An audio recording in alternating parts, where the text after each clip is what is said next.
नमस्कार, आप देख रहे हैं हरियाणा विशेष और मैं हूं आपके साथ शुभेंदु सिंह।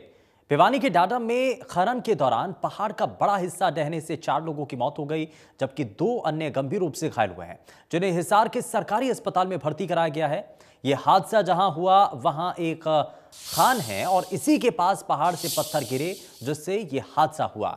हादसे के वक्त खान में लोग मौजूद थे। ये बताया गया कि रेस्क्यू टीम एक्टिव है और वो लगातार लोगों को मलबे से निकालने के काम में लगी हुई है।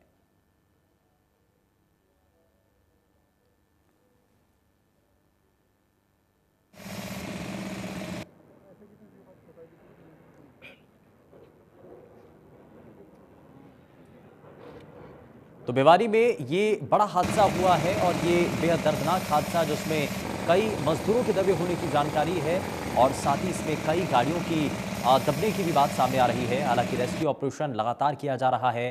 पहाड़ खिसकने की वजह से यह हादसा हुआ। राहत और बचाव कार्य लगातार किया जा रहा है। इस हादसे के दौरान बताया जा रहा है कि 10 से 20 लोगों के इस पहाड़ के नीचे गिरने की वजह से उनके दबे होने की आशंका है और इसमें दरअसल भिवानी के खनन क्षेत्र डाडम में यह हादसा हुआ है।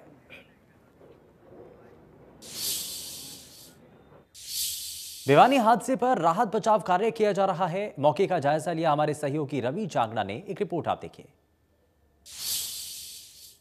डाडम में राहत व बचाव कार्य लगातार जारी है और अल सुबह से लेकर अब तक की बात करें 3 शव जो है वो निकाले जा चुके हैं। तीसरा शव अभी चंद मिनट पहले निकाला गया था, जिसकी पहचान संजय वासी मोरकी जिला जींद के रूप में की गई है। हालांकि उसका एक हाथ पूरी तरह से क्रश था, यानी गायब था। अभी भी लगातार राहत एवं बचाव कार्य जारी है। एनडीआरएफ की टीम आएगी, उसके बाद और काम में गति लाई जाएगी। लेकिन इस बीच प्रशासनिक अमले के अधिकारी जो है लगातार अल सुबह से ही मुस्तैदी बरत रहे हैं। अभी फिलहाल भी आप देख पाएंगे तस्वीरों में राहत एवं बचाव कार्य जो सूर्य जो है ढलता जा रहा है त्यों कार्य में तेज़ी लाई जा रही है, गति लाई जा रही है। नीचे एम्बुलेंस भी खड़ी है, दूसरे तमाम वाहन जेसीबी मशीनों की बात करें या फिर दूसरे वाहनों की बात करें जो कि राहत एवं बचाव कार्य में जिनको जुटाया गया है वो लगातार लगे हुए हैं। और अभी क्योंकि सुबह 4 लोगों को निकाला गया था, जिसमें से 2 को मृत घोषित किया गया था, उन्हीं में से एक विजेंद्र के रिश्तेदार संजय का शव अब बरामद किया गया है। करीबन 7 घंटे की मशक्क़त के बाद विजेंद्र जो है वो हैमर से ड्रिलिंग का काम करता था, उसको निकाला गया था। हालांकि उसका हाथ पूरी तरह से क्रश था। अभी भी लगातार राहत एवं बचाव कार्य जारी है। तो शाम से सहयोगी अमित शर्मा के साथ रवि जांगड़ा, इंडिया न्यूज हरियाणा। वहीं कृषि मंत्री जेपी दलाल ने मौके पर राहत कार्यों का जायजा लिया। कृषि मंत्री ने बताया कि करीबन 4 लोग अस्पताल ले जाए गए थे, जिनमें से कुछ की मौत हो गई है, बाकी का इलाज किया जा रहा है। पहाड़ काटकर दबे हुए लोगों को निकालने का काम तेजी के साथ चल रहा है। इसमें कुछ लोगों की जान गई है, 3 लोग हॉस्पिटल में गए हैं अभी तक। और यहाँ जो ठेकेदार की बताने के हिसाब से लग रहा है कि 3-4 आदमी और हो सकते हैं अभी, लेकिन मुझे इस बात की सही संख्या का नहीं पता। ज़्यादा से ज़्यादा अधिकारियों को हमने कहा है कि जितना जल्दी हो सकता है जो फंसी हुई गाड़ी है पत्थर काट करके उसको निकालें। और डॉक्टर की टीम आ गई है, हमारे सीएमओ भी आ गए, एम्बुलेंस भी आ गई है। किसी भी जान माल को अगर बचा सकते हैं जान को, तो सबसे पहले प्राथमिकता उस बात को दी जाए। और सारे प्रशासन को आदेश दे दिया गया है कि सारी जो फैसिलिटी है, सारे सामर्थ्य है डिजास्टर मैनेजमेंट के हिसाब से कोशिश कर करके और जो नीचे कोई भाई दबा हुआ है उसको निकालने की कोशिश करें। भिवानी से बीजेपी सांसद धर्मवीर सिंह ने हादसे पर दुख जाहिर किया। उन्होंने कहा कि यहां पर अवैध माइनिंग हो रही थी, जिस वजह से यह हादसा हुआ है। दोषियों के खिलाफ कार्रवाई करने की बात उन्होंने की है। ये वो सारी की सारी डाडम की वो पहाड़ी है जहाँ से बहुत बड़ा हादसा हुआ है। और देखते हुए नज़र आता है कि ज़मीन का पानी जिस प्रकार से ज़मीन में से पानी नीचे से भी निकल गया, लगभग 800-900 फीट की गहराई तक इस ज़मीन के नीचे से ये पहाड़ खोदे जा रहे हैं। मुझे लगता है इलीगल माइनिंग है और इसी का रिजल्ट है आज ये इतना बड़ा हादसा। हम इसकी इंक्वायरी करवाएंगे। मुझे लगता है इसमें कुछ न कुछ बड़े लोग मिले हुए हैं, वरना जिस प्रकार की माइनिंग हुई है और इसके बाद हादसा हुआ है और गांव के लोगों के मुताबिक तो एक आध 2-4 हादसे तो होते रहते हैं। ठेकेदार यहाँ किसी को घुसने नहीं देते, इसलिए नहीं घुसने देते कि ताकि तुम्हारी को असलियत का ना पता चल जाए। ये इस प्रकार की माइनिंग मैंने 4 स्पॉट देखे हैं, और जब भी कोई इंक्वायरी अधिकारी आता है तो उसको बाहर से ही भेज देते हैं लोग। तो बहुत बुरा हादसा है, भगवान ना करे कि इस प्रकार की कैजुअलिटी और ज़्यादा हों। लेकिन इस प्रकार की इलीगल माइनिंग जो करी है, तो माननीय मुख्यमंत्री जी से भी कहूँगा ताकि इसकी इंक्वायरी करके इस प्रकार के दोबारा हादसे ना हो, इसका प्रबंध किया जाए और जो भी लोग जिम्मेवार हैं उनके खिलाफ कार्रवाई हो। वहीं सिरसा से बीजेपी सांसद सुनीता दुग्गल ने हादसे पर अपनी प्रतिक्रिया दी है। वहाँ पर जो खनन का काम जो होता है, वहाँ पर जो है एक पहाड़ के दरकने से जो है उसके नीचे काफ़ी लोग जो हैं उसके अंदर पता लगा है कि उसके अंदर दबे गए हैं। तो पूरा रेस्क्यू ऑपरेशन उसमें चल रहा है। प्रशासन पूरी मुस्तैदी के साथ उसमें लगा हुआ है। अभी तक जो जानकारी मिली है उसमें 3 उसमें से डेड बॉडीज़ मिली हैं और जो कुछ घायल भी हुए हैं उनमें से 3 जो हैं वो उनकी डेथ हो गई है। और जो वहाँ मशीनरी पे जो लगे हुए थे और वो जो हैवी मशीन्स होती हैं उसके काम में जो लगे थे उसमें से ही जो कुछ कर्मचारी थे उनके बारे में पता लगा है कि 3 डेथ हुई हैं। और अभी प्रशासन जो है वो मुस्तैदी के साथ अपना काम कर रहा है और रेस्क्यू ऑपरेशन चल रहा है। वहाँ पर जो वहीं हादसे को लेकर विपक्ष ने सवाल खड़े किए हैं। पूर्व सीएम भूपेंद्र सिंह हुड्डा ने कहा कि यह घटना बेहद दुर्भाग्यपूर्ण है। उन्होंने इस घटना का जिम्मेदार सरकार को ठहराया। वहीं दीपेंद्र हुड्डा और किरण चौधरी ने भी अपनी प्रतिक्रिया दी है। भिवानी में डाडम में जो दुर्घटना हुई है बड़ी दुर्भाग्यपूर्ण हुई है और उसका पूर्ण रूप से दोषी हरियाणा सरकार है। वो एक हरियाणा का सबसे बड़ा घोटाला होने जा रहा है। कम से कम 5-4 हज़ार करोड़ का घोटाला, अकेला वो घोटाला है। और ये मैं नहीं कह रहा, ये सुप्रीम कोर्ट ने की भी इस पर टिप्पणी आई, हाई कोर्ट पे भी इसकी टिप्पणी आई। उसके बावजूद जब सुप्रीम कोर्ट की डायरेक्शन थी अरावली पहाड़ को ख़त्म ना किया जाए, ये कैसे चल रहा था जबकि 2 कंपनियों का आपस में लग रहा था। एक ने ये भी कहा हमारे 28 करोड़ जो इनकी सिक्योरिटी थी वापस दी जाए। मतलब काफ़ी सवाल ऐसे हैं जिनका जवाब हरियाणा के लोग चाहते हैं। जो आज अभी तक 7-8 जो है शायद शव मिल चुके हैं और काफ़ी लोग अभी दबे हुए हैं। उसमें जो वहाँ हुआ है, दुर्घटना हुई है, इस बात की मेरे जो दिवंगत जो आत्माएं हैं उनसे मेरी सहानुभूति है और जो ईश्वर से दुआ है वो जितने और दबे हुए हैं वो सुरक्षित बाहर आए, यही प्रयास आप सबको करना चाहिए। लेकिन इस घोटाले की जांच जो है तुरंत की जाए, जुडिशियल जांच की जाए इसकी, क्योंकि ये बड़ा भारी घोटाला है और सुप्रीम कोर्ट के टिप्पणी के बाद ये हुआ है। खनन हादसे की दर्दनाक घटना जो सामने आई है, आज उससे सारे देश का दिल दहलाया है। सबसे पहले अभी तक 5 वहाँ से शव निकाले गए हैं। हम उनको श्रद्धांजलि देते हैं। ईश्वर उनके परिवार को इस दुख का सामना करने की ताकत दे। और अलग अलग आकलन है, अभी भी वहाँ 10 से 20 लोग अंदर अभी भी फंसे हुए हैं। तो प्राथमिकता प्रशासन की राहत कार्य और ज़्यादा से ज़्यादा लोगों की जान बचाने की रहे। मैं ये भी मगर सवाल पूछता हूँ इस समय कि इन लोगों की जान जो चली गई उसका जिम्मेदार कौन है। वहाँ खनन सारे कायदे कानून और नियमों को तोड़ते हुए ये खनन कार्य किया जा रहा था, ये बातें सामने आ रही हैं।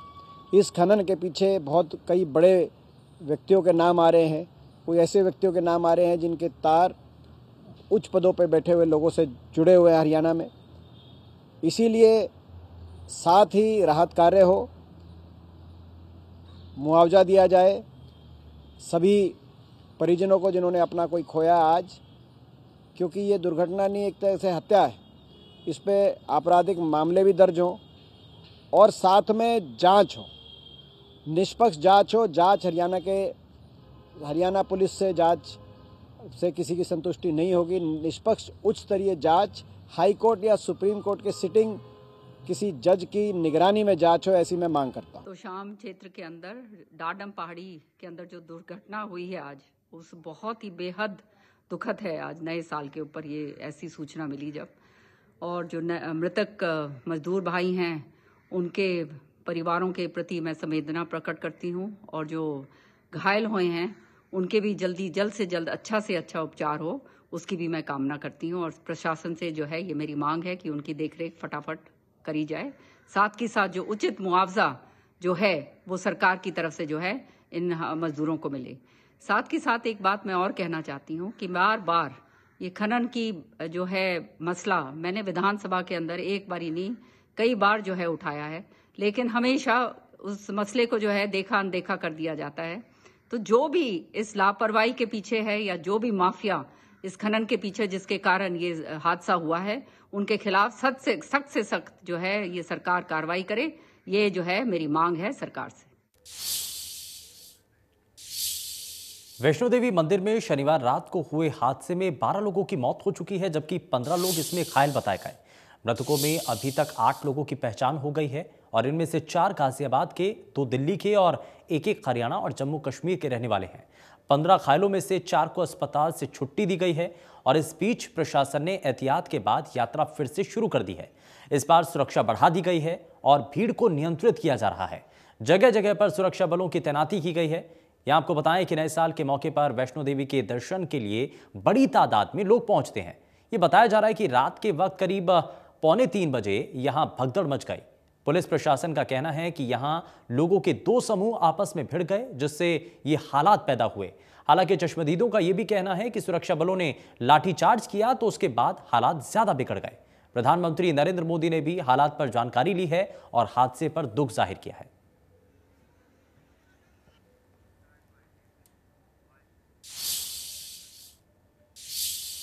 कोरोना के खतरे के बीच प्रदेश में सख्ती और बढ़ाई जा सकती है। स्वास्थ्य मंत्री अनिल विज ने कहा कि संक्रमण की रफ्तार चिंता का विषय है और ऐसे में सख्तियां बढ़ाना ही पड़ेगा।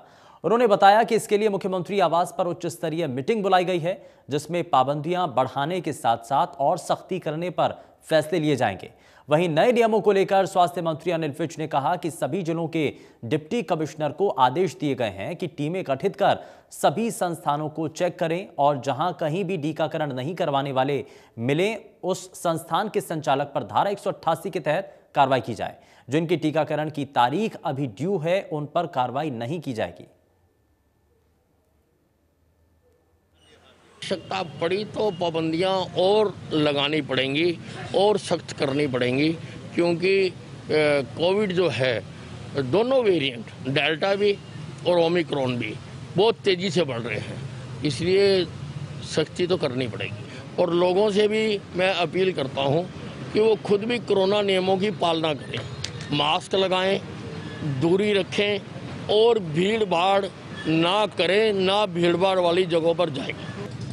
सभी उपायुक्तों को मैंने कहा है कि अपने अपने ज़िलों में वो टीम्स बनाएं जो सभी संस्थानों में जाकर रैंडम चेकिंग करें, और जिन्होंने दोनों वैक्सीन नहीं लगा रखी है, क्योंकि हमने अनिवार्य कर दिया था कि 1 तारीख के बाद किसी भी होटल में, रेस्टोरेंट में, बैंक्वेट हॉल में, दफ्तर में, बैंक में या जहाँ पर भी अधिक लोग होते हैं, वहाँ पर बिना दोनों वैक्सीन लगाए कोई नहीं जा सकता।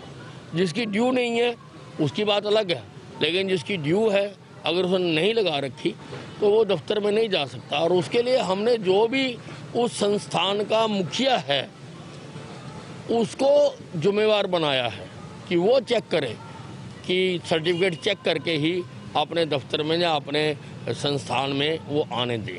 तो डिप्टी कमिश्नर्स की टीमें जाके चेक करेंगी। अगर कोई वहाँ पर बिना वैक्सीनेशन का पाया गया तो धारा 188 के तहत उनके खिलाफ कार्रवाई की। वैक्सीनेशन पर सियासत भी इन दिनों चरम पर है और केंद्र ने 31 दिसंबर तक सभी लोगों को वैक्सीन लगाने का वादा किया था, जिस पर राहुल गांधी ने तंज कसा है। राहुल गांधी ने कहा है कि सरकार की ये बात जुमला निकली। राहुल गांधी के तंज पर अनिल विज ने पलटवार किया। विज ने राहुल गांधी को बालक करार देते हुए कहा कि दुनिया का सबसे बड़ा वैक्सीनेशन अभियान इस देश में चल रहा है। इसके साथ ही अनिल विज ने प्रदेश में वैक्सीनेशन की जानकारी भी दी। राहुल गांधी जी बालकों वाली बात करते हैं। दुनिया का सबसे बड़ा वैक्सीनेशन अभियान हिंदुस्तान में चलाया जा रहा है। हमारी 135 करोड़ जनता है और हम लगभग उसके पार पहुंचने वाले हैं और पूरी तेजी के साथ किया जा रहा है। हरियाणा में भी 97% लोगों को पहली डोज लगा दी गई। 3 जनवरी से शुरू होने वाले 15 से 18 वर्ष तक के बच्चों के वैक्सीनेशन को लेकर जिला प्रशासन द्वारा तमाम तैयारियां पूरी कर ली गई हैं और इसको लेकर आज से तमाम जिलों में रजिस्ट्रेशन की शुरुआत हो गई है। गुरुग्राम जिले की अगर बात की जाए तो 2007 से पहले जन्मे बच्चों को वैक्सीनेशन की प्रक्रिया के साथ जोड़ा जाएगा, जिनमें तकरीबन 1.5 से 2 लाख ऐसे बच्चे हैं जिन्हें ये वैक्सीन लगनी है। हमारे संवाददाता दीपक शर्मा की एक रिपोर्ट आप देखिए। 15 से 18 वर्ष तक के बच्चों को 3 तारीख से लगने वाली वैक्सीनेशन के लिए रजिस्ट्रेशन की शुरुआत आज से हो चुकी है। इस वक्त अगर हम बात करें गुरुग्राम के अंदर है, गुरुग्राम के सेक्टर 31 का ये पॉलीक्लिनिक। गुरुग्राम की अगर हम बात करें तो गुरुग्राम में तकरीबन 1,75,000 से ज़्यादा ऐसे युवा हैं जो कि जिनकी उम्र 15 से 18 के बीच में है। गुरुग्राम स्वास्थ्य विभाग की अगर बात करें तो उनका कहना है कि 2007 से पहले जिन बच्चों का जन्म हुआ है जिनका जन्म हुआ है वो लोग आकर के वैक्सीनेशन करा सकेंगे 3 तारीख से। और ऐसे में जो 15 से 18 साल तक के जो बच्चे हैं उनके लिए रजिस्ट्रेशन की शुरुआत हो चुकी है। गुरुग्राम में जिस तरीके से अगर बात की जाए 37 ऐसे सरकारी स्वास्थ्य केंद्र हैं जहाँ पर ये वैक्सीन लगाई जा रही है। हालांकि इसके अलावा जगह जगह अलग से सेंटर भी लगाए जा रहे हैं और खासकर 15 से 18 वर्ष तक के बच्चों की बात करें तो उनके लिए अलग से डेस्क जो है, अलग से जो काउंटर है वो बनाया जाएगा। यहाँ बात करें तमाम जगहों पर जहाँ पर है, लेकिन इसके साथ साथ जो रजिस्ट्रेशन की भी बात करें क्योंकि ऑनलाइन रजिस्ट्रेशन की शुरुआत आज से हो रही है तो ऐसे में 50% रजिस्ट्रेशन जो है वो ऑनलाइन होगा और 50% जो है वो बच्चे जाकर के वैक्सीनेशन सेंटरों पर लगवा सकेंगे। तो इसको लेकर के हालांकि 3 तारीख से वैक्सीनेशन की शुरुआत होगी 15 से 18 साल तक के लिए जो कि 2007 से पहले जन्मे हैं ये उनके लिए रहेगा। लेकिन आज से रजिस्ट्रेशन की शुरुआत है, लेकिन 50% जो है वो रजिस्ट्रेशन जो है ऑनलाइन करवा सकेंगे। हालांकि इसके लिए स्वास्थ्य विभाग की बात करें तो उनका कहना है कि स्कूलों और कॉलेजों से भी बात की गई है, उनके माध्यम से भी कहीं ना कहीं ऐसे बच्चों को जो है वैक्सीनेशन लगाया जाएगा। खासकर जो बच्चे 11th में 12th में पढ़ रहे हैं उनकी कहीं ना कहीं ये उम्र रहे ऐसी, तो ऐसे में या फिर हम 10th की बात करें 9th की बात करें तो उनके लिए ये रहेगा। तो ऐसे में स्कूलों से भी बात की गई है ताकि स्कूलों में भी जो है इसके लिए वैक्सीनेशन के लिए कैंप लगाए जा सके। तो ऐसे में तमाम प्रबंध जो है शिक्षा विभाग के साथ जुड़ के स्वास्थ्य विभाग के द्वारा किया जा रहा है। गुरुग्राम में 1,75,000 से ज़्यादा ऐसे हैं जिनको ये वैक्सीन लगेगी जो कि 15 से 18 के बीच में है। तो जिनके लिए 3 तारीख से हालांकि वैक्सीनेशन की शुरुआत होनी है, 3 तारीख से उन्हें वैक्सीन लगेगी। लेकिन रजिस्ट्रेशन की अगर बात की जाए तो आज से उनके रजिस्ट्रेशन की शुरुआत हो रही है। गुरुग्राम से कैमरामैन दिनेश के साथ दीपक शर्मा, इंडिया न्यूज़। हरियाणा विशेष में फिलहाल के लिए बस उतना ही। नमस्कार।